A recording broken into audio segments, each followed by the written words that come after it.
You need some more leverage? Yes, please. All right, so This bowl is sliding away from no me. need to be bold. We put a little bit of flour down. Calling all our home cooks and fellow foodies, this is How to Foodie Nation. Today, Chef Jason is going to show us how to make a good old roast bake. So let's get baking. Kazi, roast bake. When I think of that, breakfast is my number one breakfast item with corned beef, Buljol, fried eggs, scrambled eggs. You call in a lot of things and I'm a simple girl. Butter and cheese? I'm just being extra here right now. But roast bake is something that people, especially when I was a younger lad, I would have gone to the breakfast shed. Yes. And you get a nice pot bake, roast bake, coconut bake, all these different Nice types and varieties. warm. And as I mentioned, the lady would say, darling, you want some butter on top of that and a slice of cheese? And I'll be like, yes, my dear. Yes, please. So we're going to be showing you how to do it today. We got about some flour here in our handy dandy bowl. Of course, we need leavening agent to bring this in together. So we're going to be putting in baking powder in there. Baking powder is going to make it light and fluffy. I want you to mix that up. Make sure it's evenly distributed in the flour. And that's very important because this is going to rise later on. And that's where the baking powder comes into action to make sure that you get a nice fluffy characteristic as you mentioned earlier on. Yes. Okay? Something about the caramelization in roast bakes and coconut bakes are very important. And we are just sticking with roast bake today, but brown sugar is important because I it wouldn't brings have the thought to sweetness. put in sugar in bake. Well, it actually adds a little bit of the sweet notes inside there. In addition to that, you get that nice crust formation, the color, that brown color. So it helps with the caramelization to bring it in so that it's a must in my book. Yes. Of course, our bake needs to have some flavor, so we're going to go with some salt inside there. And that's just ordinary table salt. Goes inside there, works very well. Really straightforward ingredients. My grandmother actually used to make this a lot for me. Yeah, you know my granny is your granny. famous for making everything under the sun. Roast bake was always on a Wednesday morning. No other morning, just a Wednesday morning. To this day, Wednesday morning, you all can come by my granny. She will give you roast bake. I'm taking her that up on that offer. We go find Kazi. All right, so we have some butter inside here. This is just some softened butter. I want you to start to rub it inside here. Bring it to a sort of a coarse breadcrumb consistency. This is going to also give the bake the color. So you get a nice golden color as you open it onto the sides. Okay. So the butter is rich. In addition to that, that luxurious feel of having that, the savory notes of butter inside there. It's going to condition the flour also, give it a nice crisp formation also on the exterior. Okay. So you want to definitely bring that in, rub it in. It's called the rubbing in effect. My granny, I think, calls it cutting the butter in. Same thing. You want to cut the butter in, rub it in, and that's just basically to evenly distribute it so that when we start to build the dough in a little while, you get that nice formation of butter and there's clusters inside there. Okay. So as you can see, it's nice and fine, and that's exactly what you're looking for. It's almost like this mealy consistency, right? And you can actually feel the difference in the flour now. It has the little studs of butter inside there. A little bit. Excuse me for one sec. Let me get this butter. Sorry, the water. See, it's all about butter. You want to make a well, so you want to make a little step in the center. Hey, you know, reach on, partner. We making coconut bake. You want? Hold tight. You know he'll eat it as soon as he finishes. Kazi, your little cousins are so cute, eh? I know. All right, so we are going to add a little bit of water at a time. Okay. Because clearly the kids are home and they want to bake. Yeah, as soon as they change their clothes, I know they're going to come back asking for this. Exactly. So continue mixing it up together like that. I'm going to add some more water. And you just want to make sure that it comes together. Now, Chef, it's getting really sticky and clumpy. This is where you start to integrate the dry pieces outside into it. So come from the back. Yeah, come from the back now and bring it in together. Listen. Can you turn my bowl, please? You need me to turn the you need me to help you turn the bowl? Just get away. Tell me, and this is where you look at it from a sensical point of view. Does it need more water? Right. Right, yeah? Definitely so. Bring it in together. Yes. And it's the same thing when we made bread earlier on this the season. Remember when you were kneading it, we were just feeling it out. Yeah. And that's the thing about bread making. It's a therapeutic thing, ladies and gents. And even in this roast bake here now, it's the same process. A little more?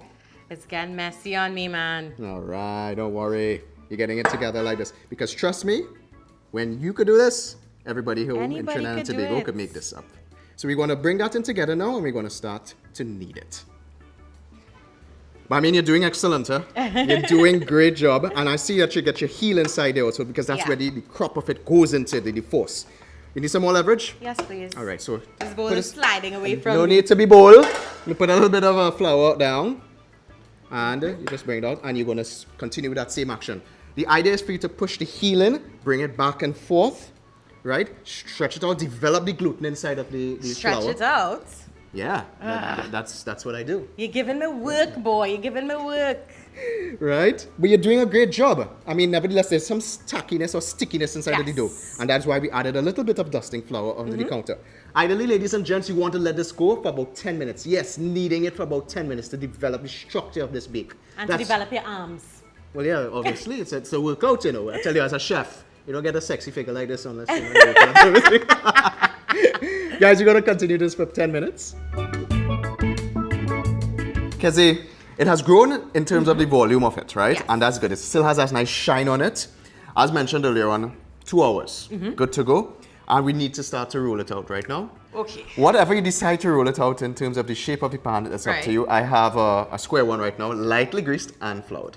So he's putting this round dough in this square pan? Hey, it's hip to be a square. Come, let me help you. No problem. Put this bowl to the side. Sure. I'm going to take a little bit of flour and we're going to dust the surface. You want to hold up the bail now for me, girl? Rolling pin and bail now. We learned that in one of the shows. Yep. We call it that. So you dust it out, ensure it doesn't stick. Right? We put down the dough, add a little more flour on top. And this is where you actually start to maneuver it around, right? Manipulate it. Okay. And this helps in terms of actually being able to roll it in a symmetrical way, or in this case, in a square. So let me see you roll. Girl, could you roll it? I mean, we'll see. Let's see if Kelly can roll it. So we just Oh my gosh. we going to. Now pay attention, huh? We gotta because rotate. remember, we're showing everybody here. We have to try to average it for this pan. All right, okay, give me a little leverage room. Give you a little space. A little space. A little space. When you're rolling, there's one space. A little bit. Guys, what we're looking for is probably like about an inch in thickness, maybe 3/4 to 1 inch in Like terms of this thickness. And I pretty much, you want to work with that. Now, I think, let's say... I think we find I think we find it. So here what we're going to do. Make life easy. Fold it like that in quarters. And then we put it inside. Right. Roll it. And then open it out like that. Let me help you. Help me out there. And then we kind of just tuck and maneuver bring in it the ends. bring it to the edges, and this obviously using your fingers you shape it to the shape of whatever vessel that you're baking in. If it's a circular one, usually sometimes roast bakes are circular. Yes. We have a square one we're using today, so feel free to use whatever you have at home. Don't expense yourself and go and get anything particular.